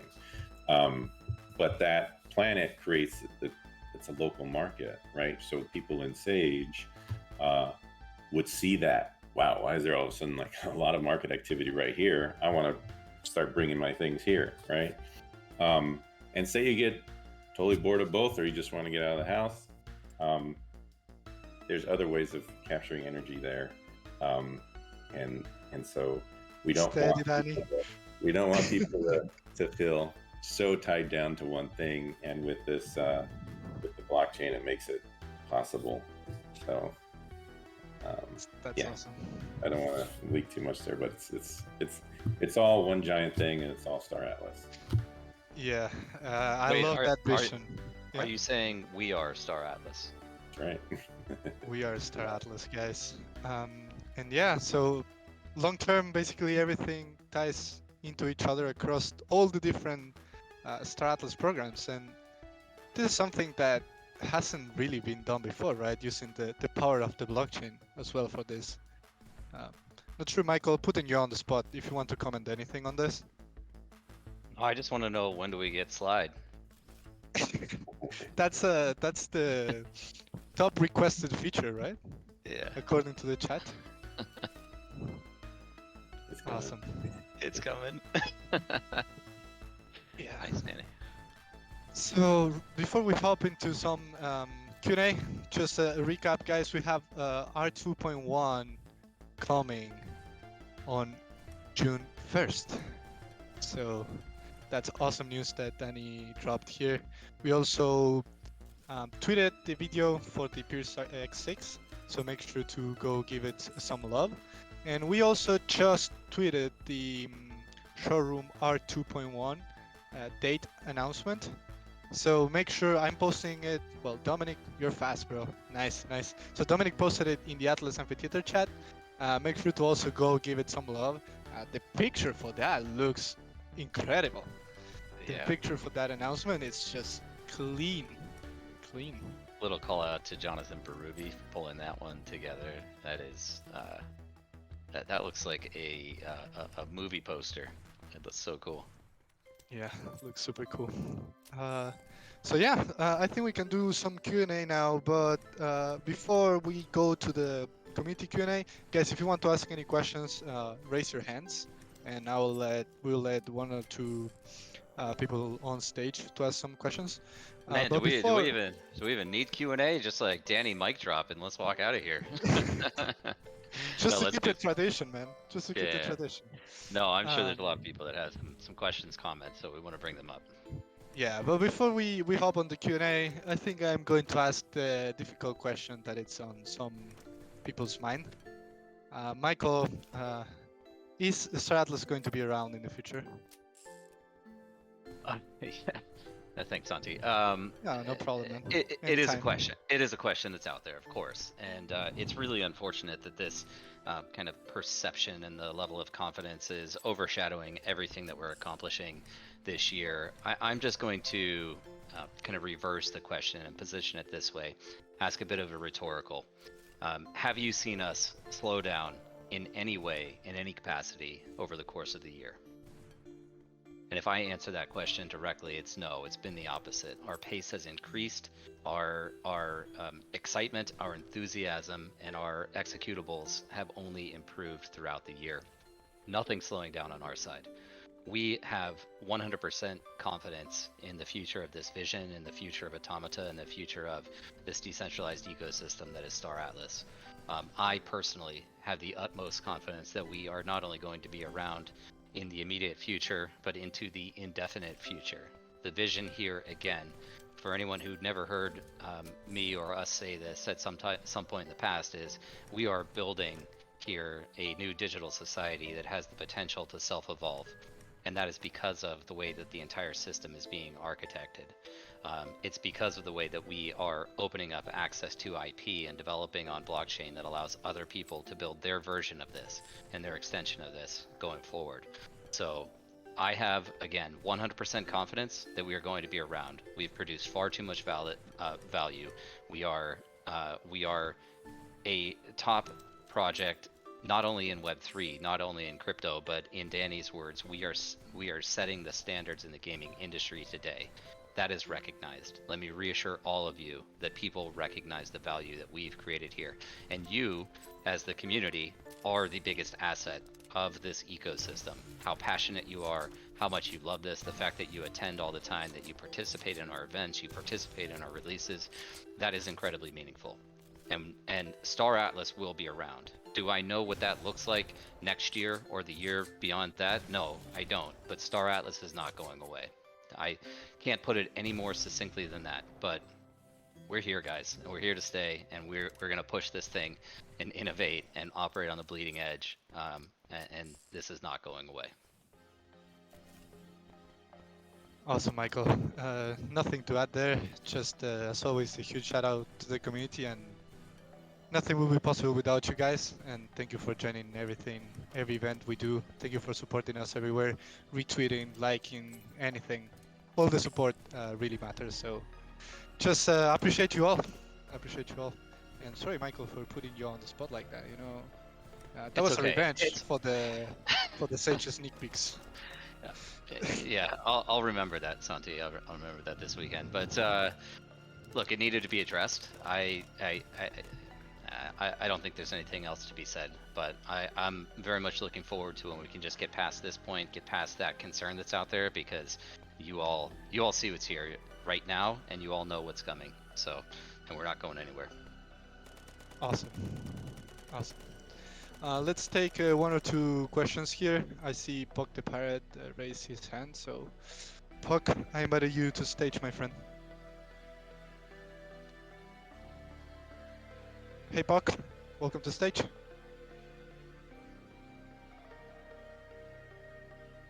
Oh, I'm not sure if I'm the only one who can't hear him.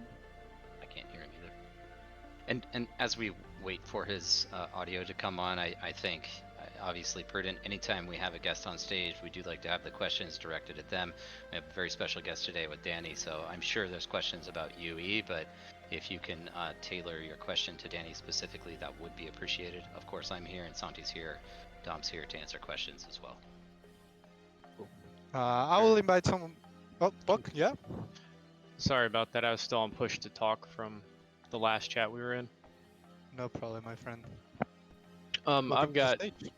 Thank you. I appreciate it. I've got two, I guess, kind of pressing questions. Is there a mechanic in Neveralone that accounts for the guild size at the end of the year, or is it just going to be the biggest guild with the most memories wins? I can jump in on that one. Specifically, there are going to be tiers of various guild sizes, so I don't think we've shared what the loot table looks like or any details on DAC participation yet, but yes, there will be multiple categories based on size of the DAC. All right, thank you. And then what avenues are the team actively working on to obtain funding that isn't from the current player base? Yeah, we continue to engage in conversations with a variety of VCs, with family offices, with strategic partners, looking at debt facilities available to us as well. And as I alluded to in an earlier town hall, I think it might have even been the January town hall of this year, we are and have been in advanced negotiations with one such partner, as well as having conversations with. Again, sensitive to how I answer this, but you know, within the Solana ecosystem itself, having direct conversations as well. Okay, I really trust me that it is #1 priority on my mind. But nevertheless, all of that being said, even outside of external funding options, I have absolute confidence in the success of Star Atlas. I do as well. I mentioned it in the amphitheater prior to the town hall that you guys survived FTX when most places would have been like, sorry, major loss, we're done. And you guys continued. You're still here in a bear market. I mean, people keep asking. Like, the only thing I'm asking about is where the funding is coming from. But as far as if Star Atlas is going to be here, that question's already answered to me. So with that, based on my last question, I'd also like to know if you guys are planning on a next Galactic Assets offering event. We do, and I will be vague on any detail of that. We'll be sharing some details. Actually, coming up very soon on. I am notorious for the leak, so I'm just trying to kind of think before I speak here. But some details. Don't do that. Yeah, just trying to think through some, or we'll be sharing some details on a transition of the economy. So that is coming.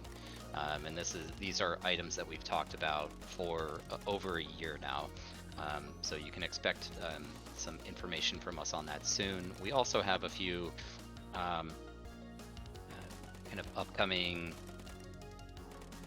asset categories that we're looking at as well. So we're very sensitive internally to the demand for assets presently, and we do want to ensure that we roll this out in a stable format when demand for certain assets does exist. But nevertheless, we have quite a comprehensive plan that's already formed, and you can expect some details of that plan, the earliest stages of it, to be coming out soon.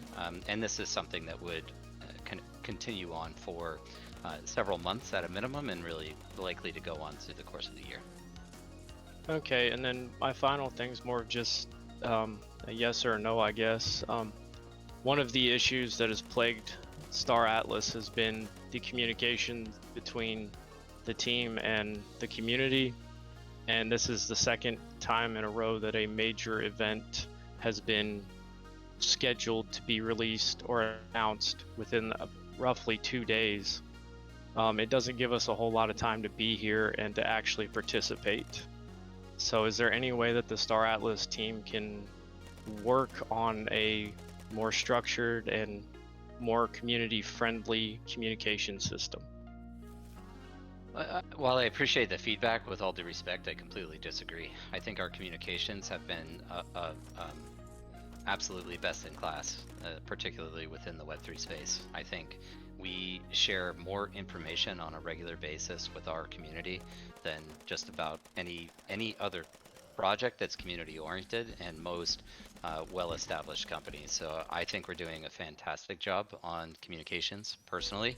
And we have taken a bit of an approach this year of shortening the timeline between announcements because, as you might appreciate, we also get criticism when we make announcements well in advance, and people think that we're just constantly building up anticipation. So our approach this year is be ready and be present, because we're going to roll stuff out. We're going to roll stuff out quickly, and we hope you're here for it. Okay, and I would like to apologize. I didn't have that question written down. You guys do a fairly good job of communication. It's just with product releases and people getting to participate in these to find out as soon as possible, to prepare as soon as possible, spread the word for Star Atlas.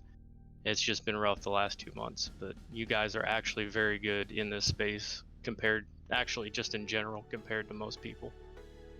Yeah, thank you. And I'm not trying to be abrasive in my response. What I also believe, just to kind of reinforce the approach for this year, is that even if it is not significant lead time to a release, to an event, not hosting, not hosting, say, 426 events where we hold back content. And we pair all of these things together with a big launch day. Instead of doing that, we're just shipping, and that is the philosophy for this year. We are shipping as quickly as possible, iteratively, and also staggering releases, so that there's always something new coming out across product lines within the company, and that's across the game environments. So whether that's in Unreal Engine or in browser, I know people are very excited about the mobile application coming online, but also things like the graphic novel. things like Never Alone. So it's not imperative for us, in my opinion, that we precede any of those events with a big marketing push, because there will be plenty of time in between and following the event for people to actually experience it themselves and help us share that virally. Thank you. And you're not abrasive in your responses. You're actually very structured, and I appreciate that. My last comment is simply, can you make Dom give me some Ooster content, or Santi? I'd appreciate that. I'll have to talk to a supervisor. All right, thank you. Thank you. Cool. Thank you, Puck. Those were quite some questions, Michael. I think you replied very well. I think it's difficult also to understand externally sometimes how fast we're actually moving internally, and that we like to ship product for the community, right, Michael? That is the name of the game this year. So well, yeah. Well, Star Atlas is the name of the game, but yes, we are transitioning our approach to releases this year, and we're trying this out. And if it, depending on how it goes, we'll make adjustments as necessary. But what we're quite good at is being nimble and adapting and working in an agile fashion. And hopefully everyone appreciates what we're putting in here. Mm-hmm. And just for the next person that joins the stage, if you can please keep it to one question. We all want to ask a lot of questions. I know everyone has a lot of questions for Michael, so when you guys are on stage, I'll appreciate if we can keep it to one question. I don't like to move anyone from stage to audience, so yeah, just wanted to have that. And Michael, what if I'm going to drop the people that had their hands raised now, and let's get one for Danny, right? Before we close. Yeah, please. So raise your hand, guys, if you have any questions for Danny in specific. Cool. I see Mandalorian raising his hand. Hey Mandalorian, welcome to stage.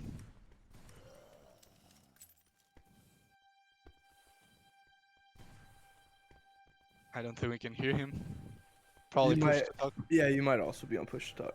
Yeah, probably push to talk. Cool. Okay, we'll let someone else in. I invited. Oh, okay. Can you hear me? Yeah, we can hear you now. I didn't have it on push to talk, but I guess it switched something back. But hey, everybody. Welcome to stage, Mandalorian. Danny the man. We miss you. Hey man, it's good to be back. I just gotta say, that was a content overload in a good way. Yeah, so much stuff. I got a question for you. Yeah.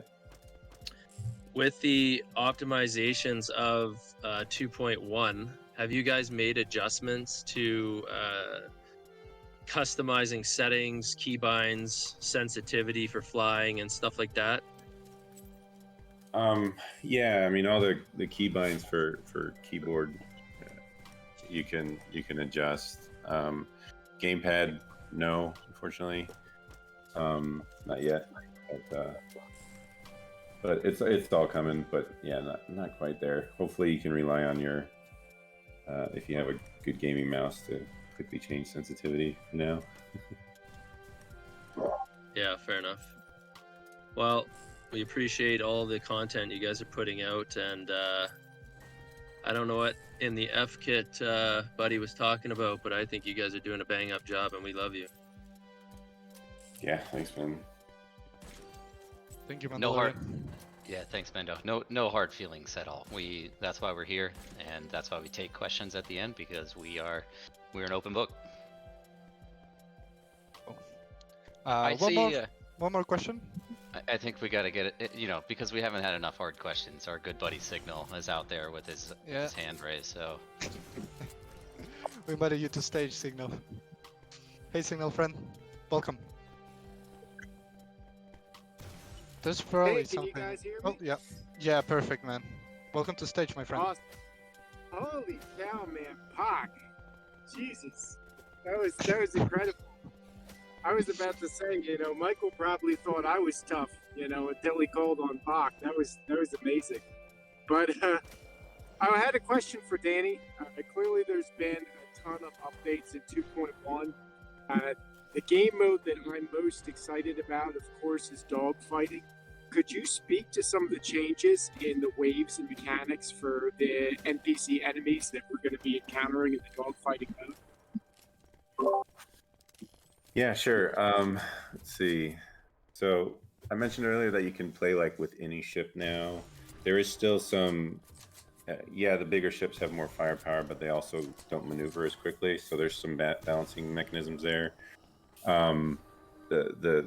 There's a lot of new feedback on the HUD.